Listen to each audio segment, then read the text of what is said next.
एक चीज लारी साहब मेरी बात सुनिए, आप जब हिजाब पहनने की बात होती है, जब हिजाब पहनने की बात होती है लारी साहब, तब आप उसके समर्थन में यूं आते हैं, यूं एक सेकंड नहीं लगाते हैं। लेकिन जब से नो टू हिजाब, शहजाद, जब से नो टू हिजाब की बात होती है, जब वो महिलाएं आवाज उठाती है कि हिजाब नहीं पहनना है, तो उनके समर्थन में क्यों नहीं आते?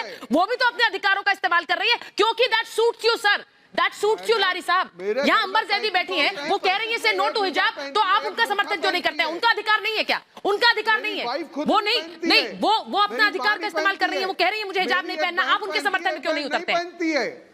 आप उनके समर्थन में क्यों नहीं उतरते? मैं सवाल पूछ रही हूँ, क्योंकि आपको सूट करता है सर, राजनीतिक आपकी राजनीति को सूट कर रहा है। वो खाना है वो खाए, जिसकी जो मर्जी है वो पहने, लकुम दीनुकुम वलियद्दीन। शहजाद भाई ये तो आपको बोलिए ना, मदरसे में कोई अगर जीन्स पहनकर जाना चाहेगा, आप उसको समर्थन देंगे क्या?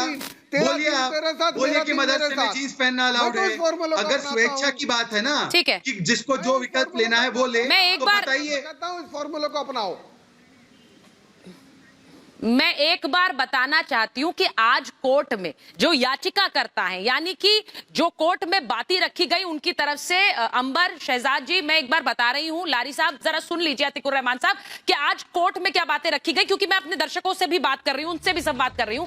वहां याचिकाकर्ताओं की तरफ से कहा गया कि पहले यूनिफॉर्म सिर्फ स्कूल तक सीमित थी, बाद में कॉलेजों के लिए यूनिफॉर्म लागू हुई, यानी कि शुरू से यूनिफॉर्म कोड नहीं था। दूसरी चीज, कर्नाटक शिक्षा अधिनियम का उन्होंने हवाला दिया और कहा कि यूनिफॉर्म कोड में दंड का प्रावधान नहीं है, आप किसी को पनिश नहीं कर सकते हैं अगर वो उसे पालन नहीं कर रहा है। और यह भी कहा कि सरकार ने हाल ही में आदेश जारी किया है, हेडस्कार्फ ना पहनने का आदेश जारी हाल ही में किया गया है, यह कहा गया। वहीं दूसरी तरफ से जो सरकार का पक्ष रखा गया, मेरे दर्शक इस खबर को इस तरह समझे कि कोर्ट में सरकार की तरफ से कहा गया कि सरकार ने एक ऑर्डर पास किया है, गवर्नमेंट ऑर्डर पास किया था, और उसके मुताबिक शैक्षणिक संस्थान अपनी यूनिफॉर्म्स लागू करें, और जो लोग वहां पढ़ने आ रहे हैं वो इसका पालन करेंगे। सभी विद्यार्थियों को ये नियम मानने होंगे। संस्थान में स्टेटस को होना चाहिए, यानी कि हर जो विद्यार्थी वहां पहुंचेगा वो उसका पालन करेगा। हिजाब या भगवा पहनने की इजाजत नहीं होगी। लारी साहब इसे सुनिए, हिजाब या भगवा पहनने की इजाजत नहीं होगी। हिजाब पहनना मौलिक अधिकार कब से हुआ, इसे लेकर सवाल उठाया गया, इसी को लेकर कोर्ट सुनवाई कर रहा है और कोर्ट इस पर अब सोमवार को अपना फैसला सुनाएगा। सबसे बड़ी बात ये, मैं लारी साहब बार बार ये कह रही हूं, अतीकुर रहमान साहब आपके पास आ रही हूं, इसी के साथ साथ सवाल ये कि ये मौलिक अधिकार है क्या?